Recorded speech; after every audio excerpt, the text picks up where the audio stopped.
Hello दोस्तों, मैं Dinesh DV classes में आप सभी लोगों का स्वागत करता हूं। आज की क्लास में हम लोग पढ़ेंगे क्लास 12 केमिस्ट्री, जो कि आज का टॉपिक है हमारा परासरण एवं परासरणता। तो आइए पहले समझते हैं कि परासरण क्या चीज होता है। जैसे मान लीजिए कि आप कोई दो पात्र लिए, ठीक है। आपने कोई दो पात्र लिया, ऐसा पात्र,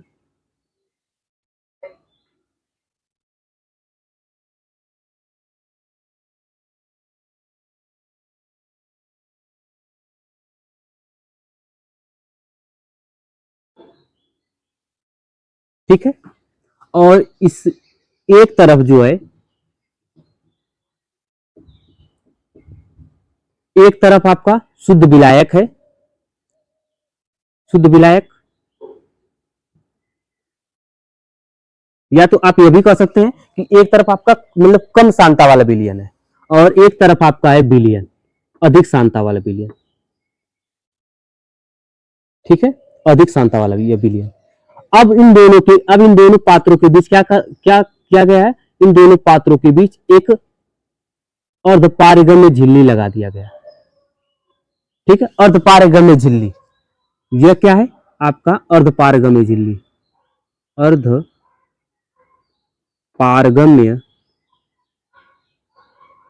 अर्धपारगम्य झिल्ली,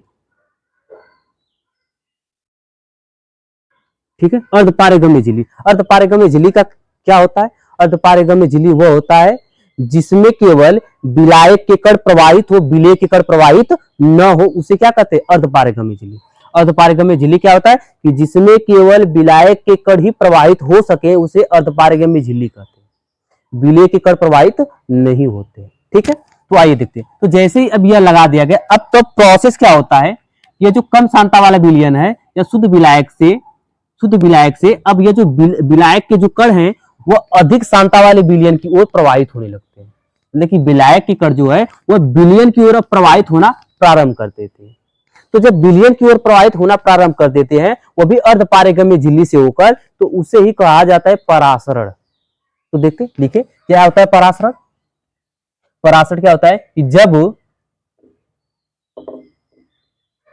जब विलायक के कण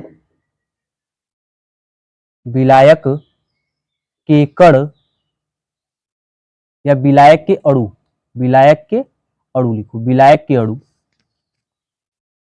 कम सांद्रता कम सांद्रता वाले विलयन से, या तो कम सांद्रता के विलयन से, यह भी लिख सकते हो, कम सांद्रता के विलयन से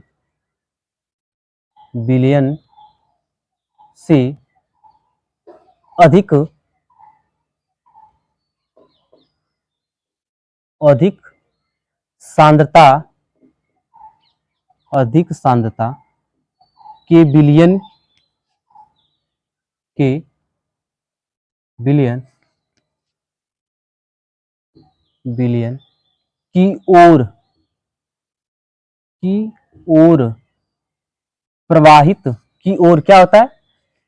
कम सांता वाला विलयन अधिक सांता वाले विलयन की ओर अर्धपारगम्य झिल्ली से। यहाँ पे लगा क्या है? अर्धपारगम्य झिल्ली। तो यहाँ पे लिखिए अर्धपारगम्य झिल्ली, अर्धपारगम्य झिल्ली से होकर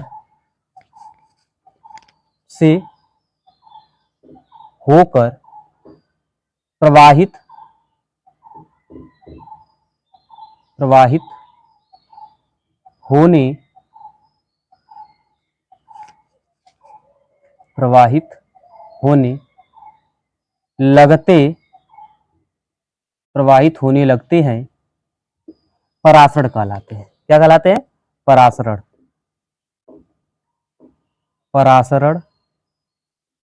कहलाते हैं।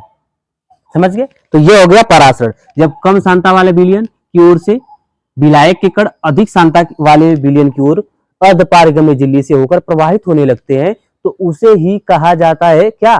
परासरण। ठीक है, तो ये समझ गए। अब हेडिंग आप लोग लिखिए परासरण दाब। परासरण दाब, ऑस्मोसिस प्रोसेस। अब देखो परासरण दाब क्या है। देखो ये जो परासरण हो रहा था, मतलब कम सांद्रता वाले विलयन से अधिक सांद्रता वाले विलयन की ओर जब विलायक के कण अर्धपारगम्य झिल्ली से होकर प्रवाहित हो रहे थे, तो ये जो परासरण हो रहा था, तो अब इस परासरण की प्रक्रिया को रोकने के लिए, परासरण की प्रक्रिया को रोकने के लिए क्या किया जाता है। अब यह जो है आपका यह विलयन, यह विलयन की सतह पर, विलयन जो है ये विलयन की सतह पर क्या लगाया जाता है, विलयन की सतह पर एक दाब लगाया जाता है, इसकी ओर दाब लगाया जाता है। अब क्यों लगाया जाता है, अब इसकी ओर दाब लगाया जाता है। दाब क्यों लगाया जाता है, क्योंकि क्योंकि ये जो परासरण की प्रक्रिया हो वो रुक सके, मतलब विलायक के जो कण है अब विलयन में और ज्यादा अधिक न आए। तो परासरण की प्रक्रिया को रोकने के लिए विलयन के सतह पर कुछ दाब लगाया जाता है, जिसे परासरण दाब कहते हैं। समझ गए, तो लिखते हैं कि परासरण की प्रक्रिया को, परासरण की प्रक्रिया को, की प्रक्रिया को रोकने के लिए, रोकने के लिए के लिए विलयन, विलयन की सतह पर क्या किया जाता है, विलयन की सतह पर, सतह पर अतिरिक्त दाब लगाया जाता है, अतिरिक्त दाब,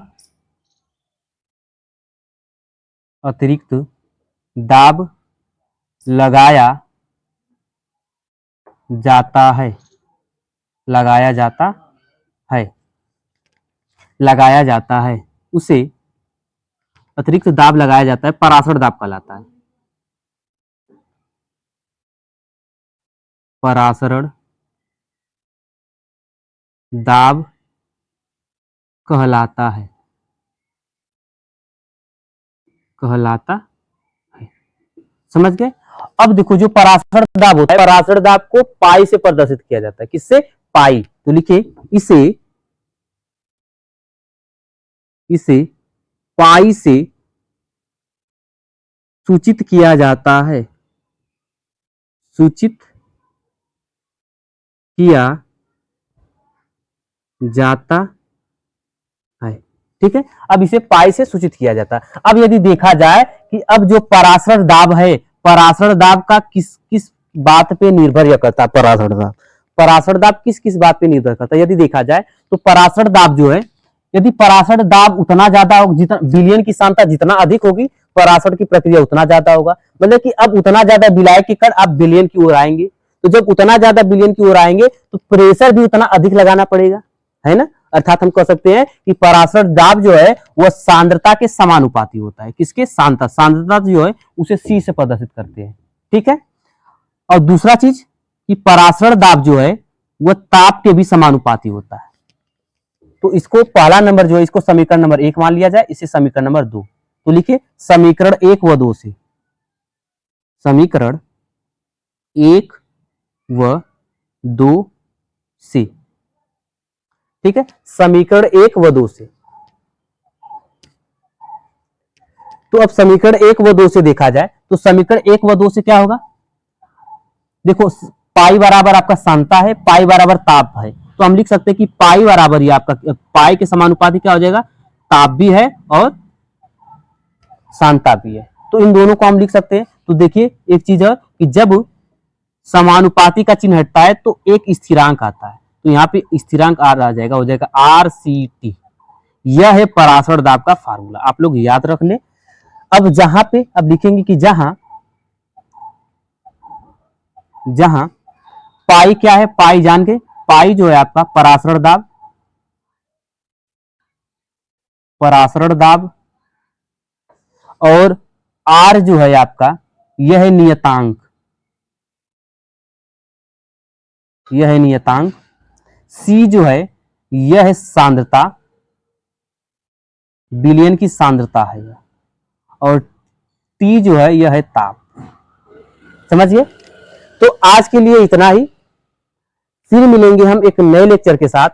और यदि अभी तक आप लोगों ने हमारे वीडियो को सब्सक्राइब, मतलब जो है चैनल को सब्सक्राइब नहीं किए, तो चैनल को सब्सक्राइब कर ले और वीडियो को ज्यादा से ज्यादा शेयर करें, क्योंकि हम जो है पूरे साल आप लोगों को फ्री में पढ़ाने वाले हैं। और अपने दोस्तों के यहाँ, हर एक दोस्तों के यहाँ शेयर कर दें, और आप लोगों का सपोर्ट ही हमारा हौसला होगा। आप लोग जितना ज्यादा शेयर करेंगे, जितना ज्यादा सपोर्ट करेंगे, हम उतना अधिक और उतना अच्छा कंटेंट आप लोगों को प्रोवाइड कराएंगे। ठीक है, तो चैनल को सब्सक्राइब कर ले, वीडियो को ज्यादा से ज्यादा आप लोग शेयर करें। फिर मिलते हैं एक नए लेक्चर के साथ। धन्यवाद।